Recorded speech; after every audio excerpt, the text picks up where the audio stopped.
In this video, I'm going to show you how to install Google Finance app on Windows 11.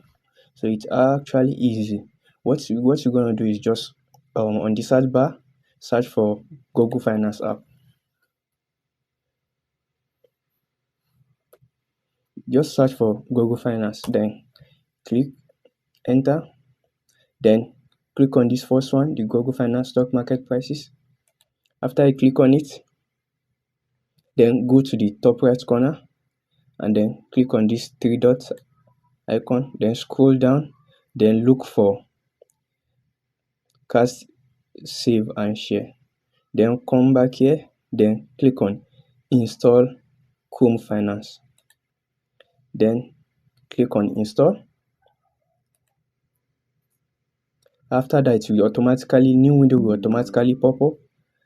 Then you can do two things, because I'm going to show you that it's an app actually. So what you're going to do is you can just go down and then pin it so that you can have access to it on your taskbar every time, or you can just click on this window button on your keyboard.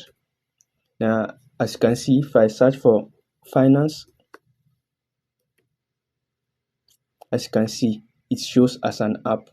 Yeah, that's it. What you're gonna do is you can simply just pin it on your taskbar. So after you pin it to the taskbar, you can have access to it anytime on your taskbar. So that's it. Hope you find this video helpful. Please kindly like and subscribe to the channel. Thank you for watching.